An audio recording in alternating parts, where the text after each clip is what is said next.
8.1. Now, if you remember correctly, March is one of the months which marks, or rather we witness students in numbers on the street of Braamfontein, and primarily they are just protesting for issues pertaining your fees in the higher institution of learning, which is also known as your fees must fall. So that's the hashtag they usually use. Now, the 10th of March marked a year since Mthokozisi Ntumba, who is 35 years old, passed away during a protest last year through the hands of police officers, which we can safely mark as police brutality, negligent, and you can also mark it as, the courtrooms rather describe it as murder.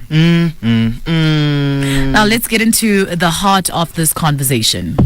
Let's take a deep dive into the mid-morning conversations with the A-Team on the area code. Now, some of the Wits students have remembered Mthokozisi Ntumba.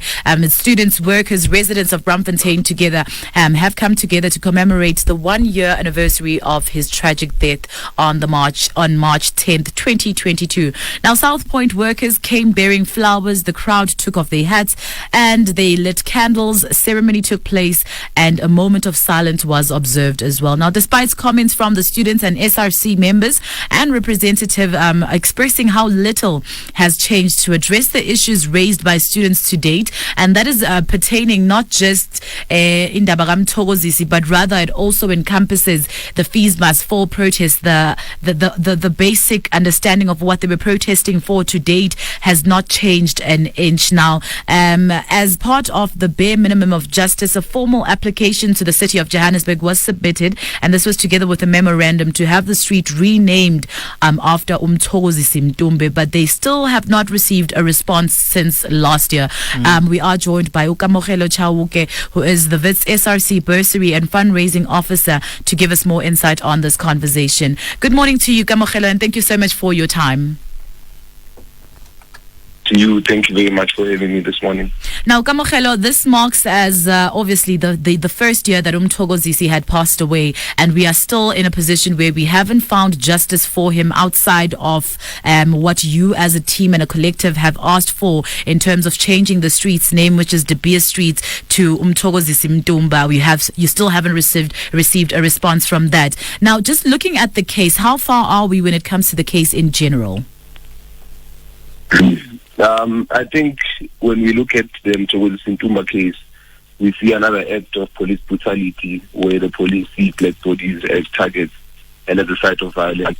And after a year, funny enough, when we were commemorating Mthokozisi Ntumba on the 10th of March, the 4 police officers that shot and killed him live in Braamfontein were still going through court cases. They were in court, and still the matter has not been concluded. They are outside roaming freely, which shows also to other police officers that in South Africa you can do whatever you want to black people. You can kill, you can brutalize, you can harass, and you still get scot-free. So there's no justice for Mthokozisi Ntumba. The people that have killed him, the SAPS officials that have killed him, are still outside, moving around as free men. The street name is still not called Mthokozisi Ntumba. After a year since we have sent in a request to the city of Johannesburg saying that we do not want the street to be called DeBeer Street anymore. We want the street to be called Mthokozisi Ntumba Street. So there is absolutely no justice for him. There is no justice for his family.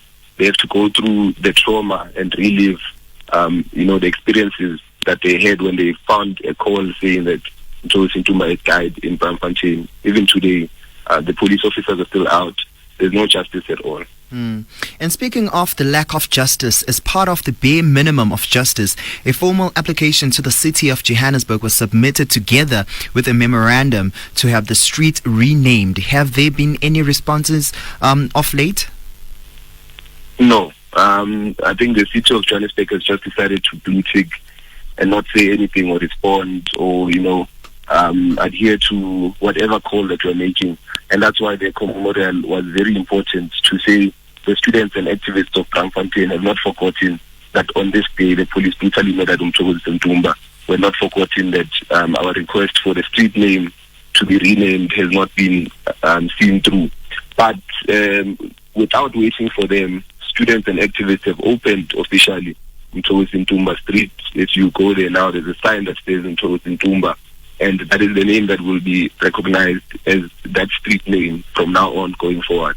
We know that street as Mthokozisi Ntumba, if the city of Johannesburg is not going to be in line with what the students are saying into the student town, then we do not know what it's expecting out of us.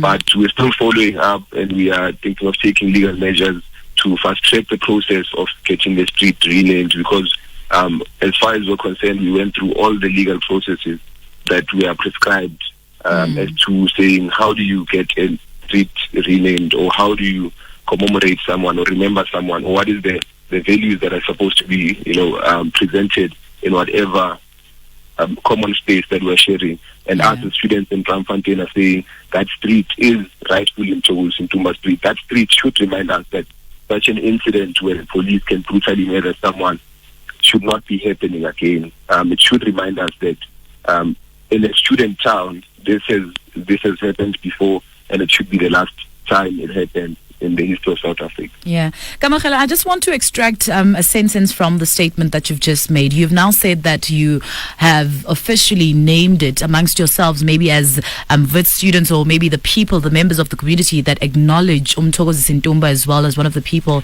that passed away during this protest. Is that not an illegal action? An illegal action is gunning down a person and getting away with absolutely. it. Absolutely. We can't take that away. Yes, brutalizing the students. I don't think there's anything illegal with members of the Braamfontein community coming together, including the workers, as you had said, workers of South Point, workers at Wits University, the students from different institutions of higher learning that live in Braamfontein came together and agreed that this name from now on is Mthokozisi Ntumba Street. And there's nothing illegal about that. If anything, that is one of the most beautiful things that I've seen the community of Braamfontein do in the period that I've been in Braamfontein. I don't think there's anything illegal.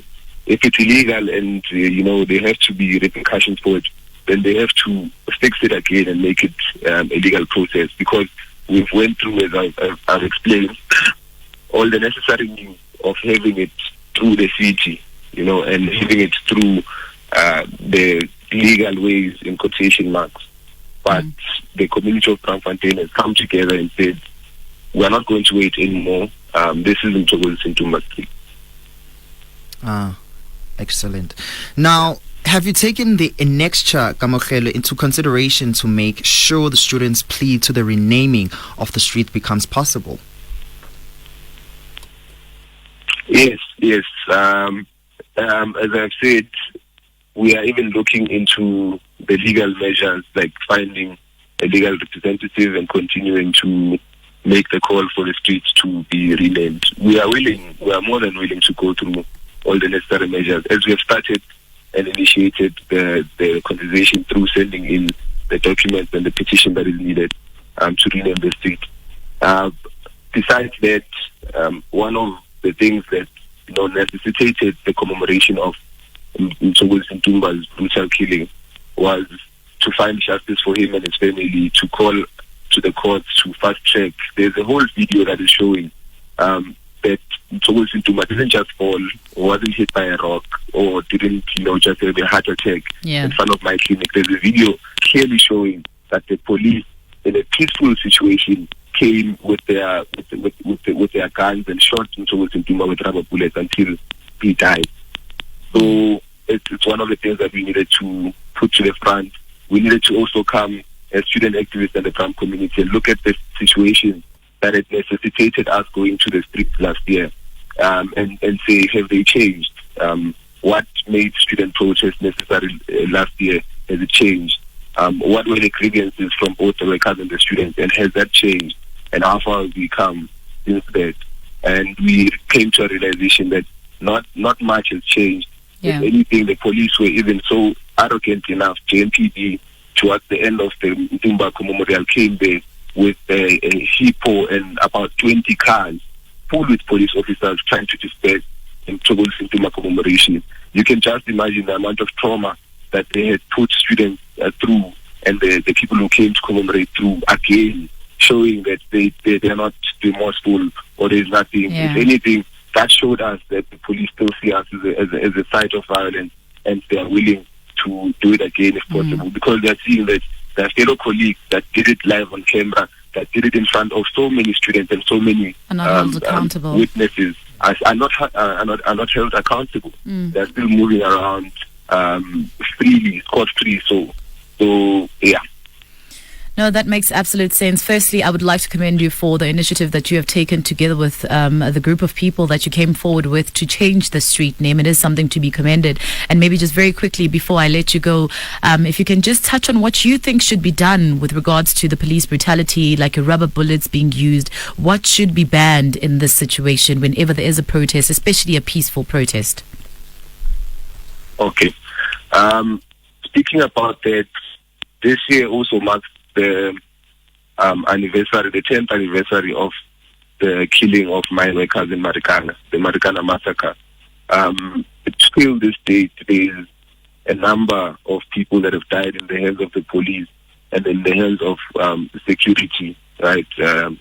We remember Andres Tatana, there's Umatonsela in KZN was killed by private security on campus when they were also protesting. So what should be done, I think, should be a whole structural change in how the police and how private security sees black protesters. And it's something that we've been saying throughout from the ages of FeesMustFall, to say if white people are protesting, or if white protesters or white students are part of the protest, it's very rare to even hear that there's one bullet that has been shot. But because black students or black people are taking to protest legally so and peacefully so, the police will continuously see us as targets of violence, right? I think there should be a whole restructuring of the SAPS. There should be a whole restructuring of how the training is brought out. And besides the training, there should be people held accountable if such acts happen. It cannot be that someone dies. It cannot be that someone is brutalized and then there's no one that is taken into account. And I think if people are not held to be accountable, then it will perpetuate the culture and the norm, the apartheid system type of policing that says that a black person is not worthy of even being engaged or spoken to. What you can do to them is just to murder them because they are, they can't be reasoned with. They're not people. So the whole South African policing system is still maintained like that. It still doesn't see black bodies as worthy of being spoken to, of being taken into consideration. So there needs to be that sensitization of the police, which I think is there. At this point, there needs to be, accountability. People need to be held accountable. The police need to be held accountable. They shouldn't be the only monopolizers of violence, because I'm telling you, if something doesn't change, then the communities that we live in are going to take matters into their own hands. It's very disheartening to see such acts happen. Even during COVID-19, we saw people being killed by the police and nothing happening. I remember in El Dorado Park, there was an incident where a young boy was shot by the police and he died. And till date, I don't think there's anything that has happened. So that perpetuates the culture into the policing system that these ones, even if we don't kill them, we'll just beat them up, or we'll just harass them, and there's nothing that is going to happen. We hold the law. We are the law. So as soon as they're held accountable, we are going to see change. On top of it, I don't think rubber bullets should be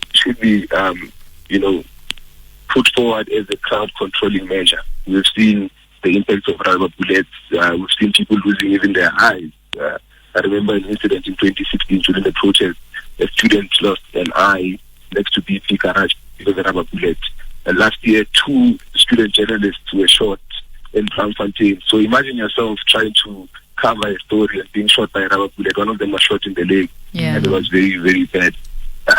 So we saw also videos of our fellow student activists being arrested as if they were bulldogs, right? There was Umzimande who was arrested in front of a medical school last year. There was a student that was arrested in Braamfontein last year. There were 4 students that were arrested, pepper sprayed, a bunch of police officers, manhandling them and hitting them. And so the culture in policing, we don't even need to get to a point where we say someone has died. The culture in policing, the approach of the police towards protesters is necessarily wrong. It's wrong how the police treat protesters, peaceful or not. I'm telling you, put your body and you say, I'm legally protesting, the police are going to see you as another side of violence. So they need to be held accountable. We don't need to be seeing rubber bullets or any aggressive measures when you come into dealing with protests and when you come into dealing with issues that can be resolved through conversation. And it's not like we wake up in the morning and we say we're going to be protesting. There is different steps and different measures that we're taking. We communicate with our institutions of higher learning. They are also to be held accountable. We communicate with them on a daily basis and say, please register students, please find students accommodation. Let the students that need to be graduating graduate, but they're still not listening to us. So, Kamohelo, I'm going to have to cut you there. Thank you so much. Unfortunately, time is not on our side, but thank you so much for echoing those words that you have just shared with us this morning. Okay, no, thank you very much. With the time I have, I'd like to say happy birthday to one of our SRC members, Umashe Nguthelezi. Thank you. Thank you very much, Kamohelo. Happy birthday to him. All right, so that was Kamohelo Chauke, the Wits SRC bursary and the fundraising offer, who was preaching the gospel of accountability and saying that if more people are held accountable, and I like the fact that he was actually counting a whole list of people that we still haven't seen accountability for, that police are actually the people behind when it comes to the brutality and the negligence. And what I would call, once again, in the courtrooms, what they echo on is murder.